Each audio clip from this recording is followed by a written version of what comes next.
surgical breast reduction procedure. Now, we've cataloged a few specific quotations in our briefs, but generally speaking, the plaintiffs allege that the surgical procedure was conducted without consent and that it caused pain, disfigurement, infections, loss of income, and a strain on the plaintiff's marriage. So the injuries that are alleged in this case are related to, explicitly, according to the complaint, are related to the provision of healthcare services. So the case meets the statutory definition and the Healthcare Liability Act governs. And that conclusion is consistent with how the Supreme Court analyzed this issue in the Elthorpe versus Weissmark case.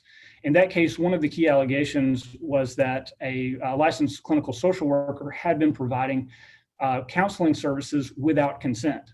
And the court looked at what it called the clear language of the statutory definition and found that providing those services without consent constituted a healthcare liability action.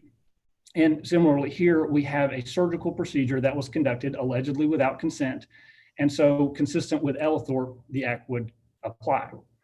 Now, the trial court reached a different conclusion, but it only reached a different conclusion because it did not apply the statute as written.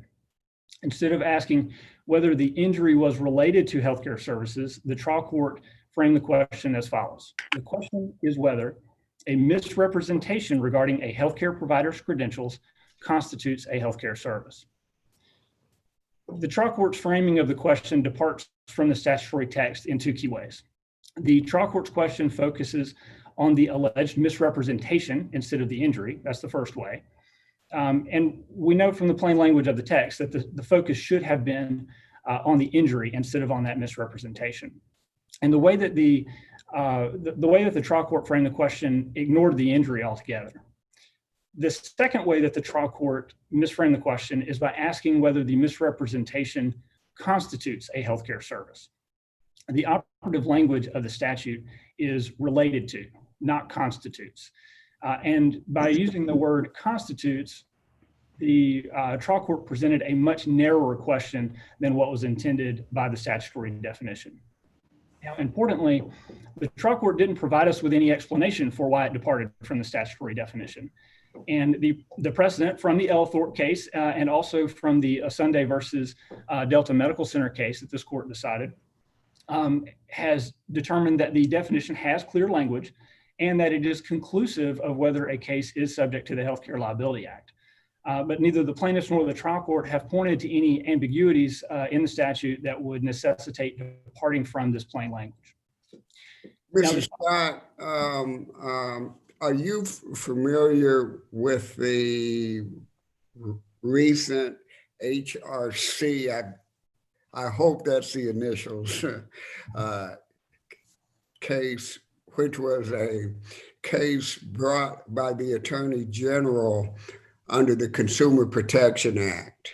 And one of the defenses was that that was in actuality a healthcare liability action, which was rejected by the trial court and affirmed on appeal, and the Supreme Court denied review in it. So how is this case different from that case?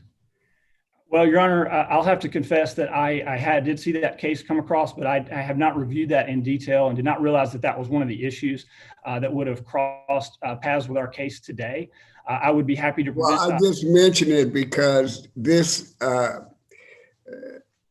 even though this is not a Consumer Protection Act case, under medically related facts, that defense was rejected. And I would be happy to the same defense you're raising. And I would be happy to provide supplemental briefing on that issue, Your Honor. I can't tell you exactly how to distinguish that case from this case, but I can say that if we look at the statutory definition, as that term is defined in the Healthcare Liability Act, this case is on all fours with that definition because it does involve allegations that specifically relate to an injury that is related to the provision of healthcare services, and that service being a surgery. Now, regardless of when that misrepresentation occurred or whether there was a misrepresentation, ultimately what it comes down to is that there is an injury in this case, and that injury is specifically and explicitly in the complaint, as alleged in this case, tied to that surgical procedure. Mr. Scott, in furtherance of Judge Dinkins' inquiry, there's another case that the Supreme Court released about 4 to 6 weeks ago, Roy Franks versus Tiffany Sykes, where the court said that a claim against a hospital for conduct arising out of the hospital's business practice is outside of the scope of the Healthcare Liability Act. Have you had a chance to review that case, and do you have any comments? Your Honor, I would distinguish that case based on the fact that this case alleges an injury not out of a business practice, but it alleges an injury that is specifically tied to the surgical procedure. And the surgical procedure in this case was allegedly performed in a, quote, barbaric manner. It caused infections, and it's that surgery is where the injury took place.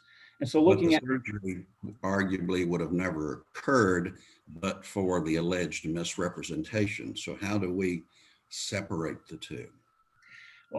Well, the misrepresentation is undoubtedly one of the components of this case, but looking at the definition of a healthcare liability action, what determines whether the case fits within that definition is the injury, and that injury's relation to the provision of healthcare services.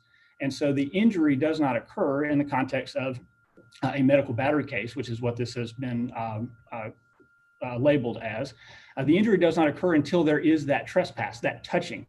And so while the misrepresentation may have occurred before the injury, that doesn't make a difference in the ultimate analysis, because the ultimate analysis is what is the context of the injury. And the context of the injury— Indeed, well, you wouldn't have had a cause of action if you just had a misrepresentation but no injury. That's correct, Judge Bennett. The battery would not have been complete unless there had been a touching. And so this case cannot be divorced from that alleged touching and that trespass and injury that accompany the touching. And that goes to one of the court's errors in the analysis in this case. And the court focused on the timing of that misrepresentation. And that stems from the court's focus on the pre-injury conduct instead of on the injury itself. And it also stemmed from an overly narrow view of the tort that's been alleged. And like I said, the plaintiffs have framed the case as one for battery, and one of the key elements of battery is that unlawful touching. But the trial court's analysis, if this court were to adopt what the trial court did, would ignore that alleged touching altogether.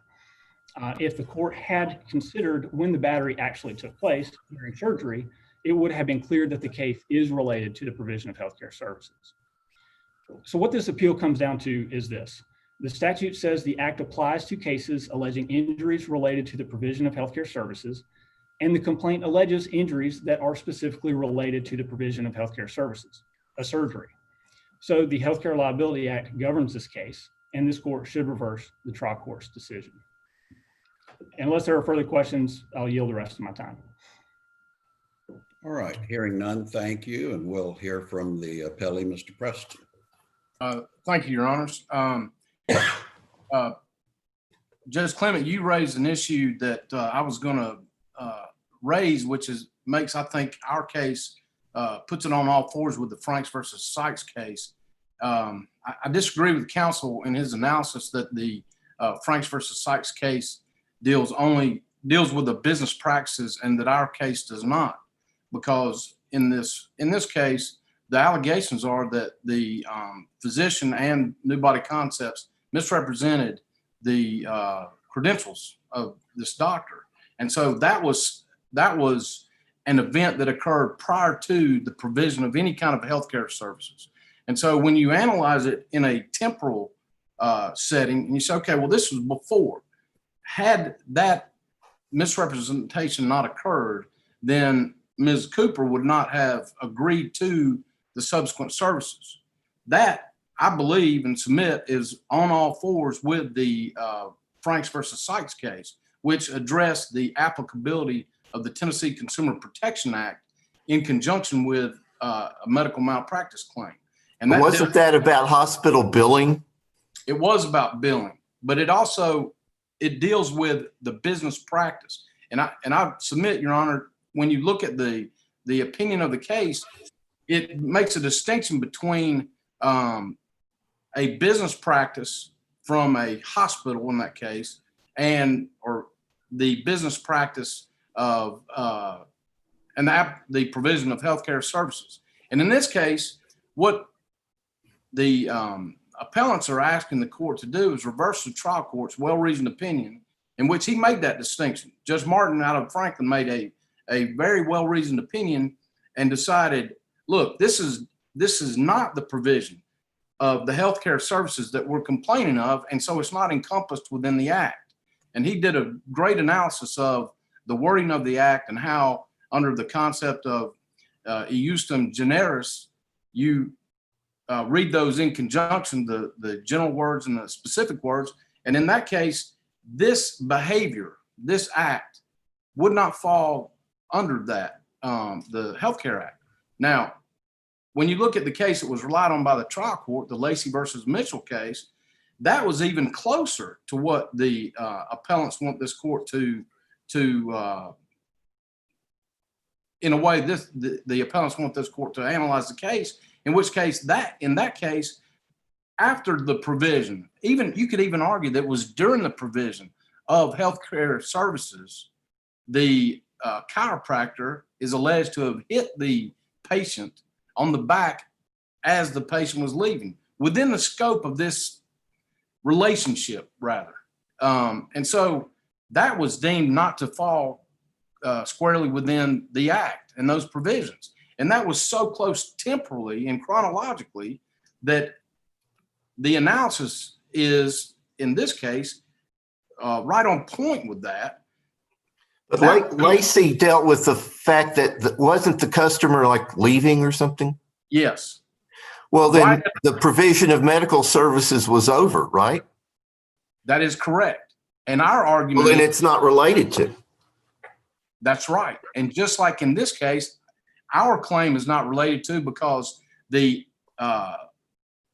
complaining behavior that we're talking about occurred before the relationship between the physician and patient was consummated, and when it became a true doctor-patient relationship, because it was misrepresented.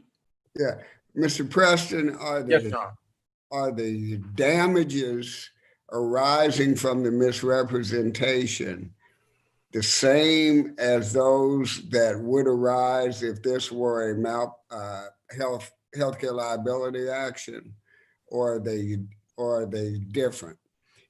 They are different. Some are the same. Some would be the same. Some are different. I think under the present law, we are limited in this claim to damages that arise from true economic loss. And so in this case, we've pled economic loss. That would be lost wages and the expense of, she paid cash to this company. Okay. What would be the loss of consortium and the derivative claims that the trial court let proceed as well? Well, those would likewise be tied. We would submit, though, that there should not be a bright line rule between the damages which ensued from the procedure, just because it's essentially a contractual misrepresentation claim. We would submit that the issue on the derivative claims should still be recoverable, because she incurred these damages whether they would be malpractice or not. It would be the same at the battery. If someone consortium. Yes, Your Honor. Yes, and the reason being, because if, for instance, this were a negligence case from a car accident, those damages would still be, a loss consortium claim would stand. This is not a healthcare case. It's a business case. And It's a misrepresentation case. Right. Okay. Which we submit is done within a business context. I mean, it was a business that wanted Ms. Cooper's business to bring her procedure, elective procedure, to them for the provision of the services. She paid them money in advance, thousands of dollars, and then subsequent to, she had damages as a result of not being able to work. Now, if you parse out the pain and suffering and those matters that she suffered, she still has economic damages. And those occurred prior to and as a direct result of the misrepresentations by the business as to the credentials of Dr. Mandy. And so I respectfully submit, Your Honors, that this fits squarely within the holding of the Franks versus Sykes case that was rendered by the Tennessee Supreme Court on May 1st of this year. After we briefed, and that just came down, we briefed our case in March. That came down May 1st. So looking at the definition of healthcare liability action, it's a civil action against a healthcare provider. So the issue seems to be it's caused an injury related to the provision of healthcare services. So aren't at least some of these injuries you're alleging a result of healthcare services provision? Yes, some are. So doesn't that tilt it toward being a healthcare liability action? Well, it can be both. And I think that's what's instructive about the Franks versus Sykes case, because it parsed out the difference between actions which are business in nature, deceptive acts primarily and specifically under the Tennessee Consumer Protection Act, and actions which would be subject to the Healthcare Liability Act. And so they read those in conjunction and found that the two can coexist. And we respectfully submit that they can coexist. And in this case, the misrepresentation claims are essentially deceptive actions, just like in the Consumer Protection Act claim. And the offending behavior, the tortious behavior here, occurred prior to the consummation, if you will, of this doctor-patient relationship, which is what the Healthcare Act encompasses. Mr. And- Preston. Yes, Your Honor. Preston, your complaint alleges that the procedure left your client disfigured with grotesque, painful bacterial infections, and that she sustained physical disfigurement, pain and suffering, loss of enjoyment of life, bacterial infections, months of pain, and the strain on her marriage. How do we parcel those claims or damages out of this action? Well, Your Honor, Or do we? I would submit that you don't, because she wouldn't have had the surgery at all. I don't think you have to go to the inquiry at all, whether or not she was damaged or not, because the being a medical battery case, the doctor should have never even touched her. And so that doesn't even require, under pretty well-established Tennessee law, doesn't even require an expert. Just if something's that obvious in an informed an informed consent case. And so in this instance, yes, she suffered these damages, and some of them were physical, but the actual event of him even touching her was caused by the misrepresentation. And I would respectfully submit that because of this unique instance in the law and the unique facts of this case, that Ms. Cooper should be able to proceed without having to comply with the Healthcare Liability Act, just as Judge Martin opined in his opinion in the trial court. Perhaps some of the damages, Your Honors, would parse out, but I respectfully submit that any damage that occurred should be held to be part of the misrepresentation. Now, we also did plead economic damages in our complaint. She had a loss of work, and the issue of damages was never really addressed by the trial court in the specifics. We never got to that point of that inquiry. And so really what's before Your Honors is, under the Rule 12 standard, what's pled at this point, and the issue being only the applicability of the Tennessee Healthcare Liability Act in conjunction with our claims that are, I would submit, are business in nature, the misrepresentations. Well, the Rule 12 standard is that has the complaint stated a claim upon which relief can be granted. And so the question here is, what relief can be granted for the claims that have been asserted? Well, we have damages, even if you set aside the physical that we pled, as if it were just a plain old battery case. Even if it were a battery case that were performed by a non-physician, those are the same type damages, the pain and suffering. Some of those are the same that just a layperson would be subject to if they had committed a battery on Ms. Cooper. However, we have, in this instance, we have damages because she paid for a procedure she would have never paid for, thousands of dollars. She would also have lost wages because of the time that she lost from work as a result. And so based on those economic damages, those would clearly, in our view, be excluded from any applicability of the Tennessee Healthcare Liability Act. And so those damages are, I would say, they're not arguable. They're consistent with the Franks versus Sykes case because they do arise from conduct which is not the provision of healthcare services. That conduct being misrepresentation. And I would respectfully submit that it would be a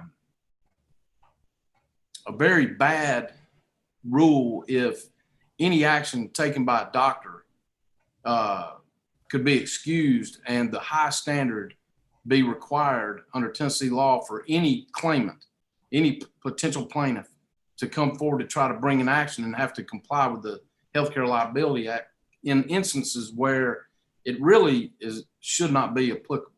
And I think when you read the statute, as Your Honor is well aware of, and as the trial court did, and his analysis of the statute, it's consistent with the case law at the time, the Lacey versus Mitchell, and it's also even more consistent with the Franks versus Sykes case.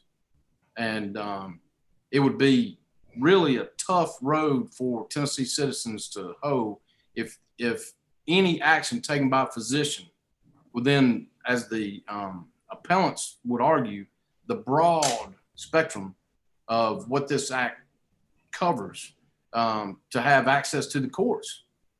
If you had to comply with the act and have an expert in these cases for every action a physician or a hospital or provider takes, it would prevent a lot of people from being able to have their claims redressed in court because simply people can't afford it, frankly. You can afford to hire an expert to come in to say, okay, because this doctor, he lied or misrepresented something, I relied on it, then you have to go get an expert to do that. That seems onerous, and it doesn't seem to be consistent with what the language of the statute is. And we would respectfully submit that you uphold Judge Martin's ruling. All right. Thank you, Mr. Preston. And Mr. Buckbinder, I think you're going to do the rebuttal. Yes, Your Honor. Matthew Buckbinder of the National Bar on behalf of Dr. Mandy and Middle Tennessee Surgical Services. May it please the court. I just have a few points I'd like to address from Mr. Preston's argument. First, as this court is well aware and is well established under Tennessee law,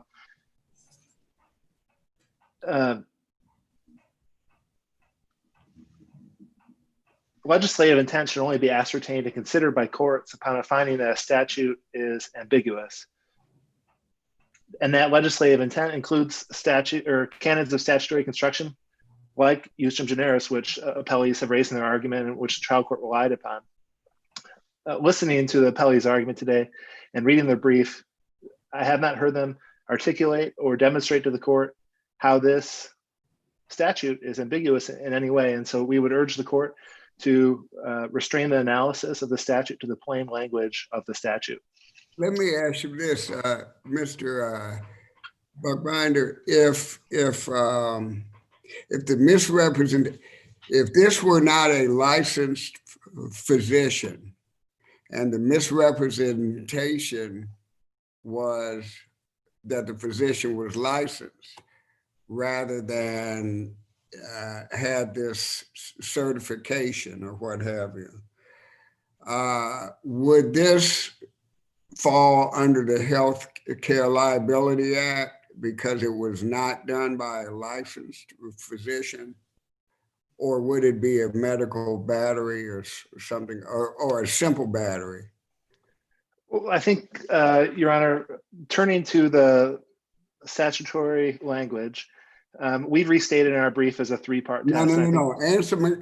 I'm not asking you to restate your brief. I'm just asking you, if this were a non-licensed physician, would you argue that this was covered under the Health Care Liability Act?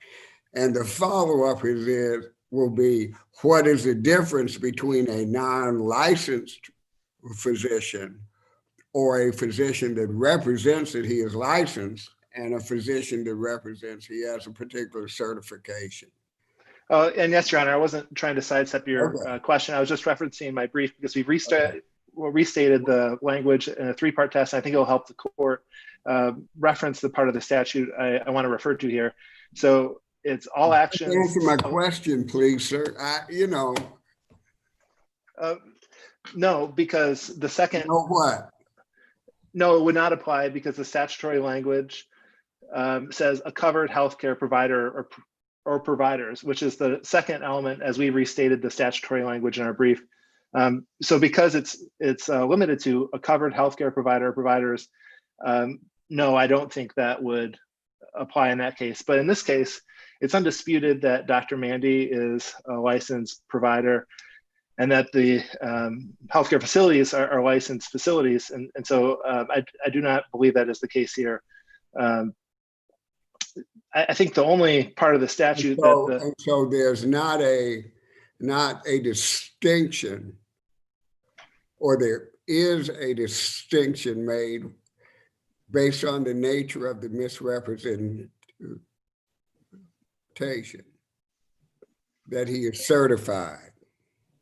Well, I don't think certification is the same as being a licensed healthcare provider under Tennessee law, Your Honor. And so in this case, it's undisputed that Dr. Mandy was a licensed physician. He was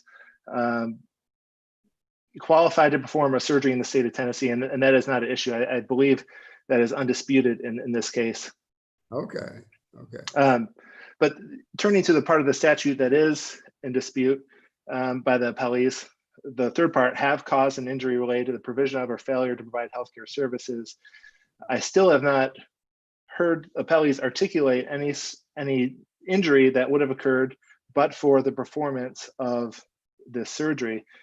Quoting from the brief, as a result of the surgery, Mrs. Cooper alleges she sustained permanent physical disfigurement, pain and suffering, loss of enjoyment of life, lost income, strange bacterial infections, months of pain, and suffered a strain on her marriage. The Coopers in their complaint and in their brief. If you would wrap up, please. Your time is up. If you would sum up, please. Oh, and so for those reasons, Your Honor, we just respectfully request that the court reverse the trial court's holding in finding that the Healthcare Liability Act does apply to this action. Thank you very much for your time today. All right, thank you. All three of you have done a very fine job of presenting your respective views this morning, and we thank you for that. And that concludes the case, Mr. Hibner. This court is now in recess.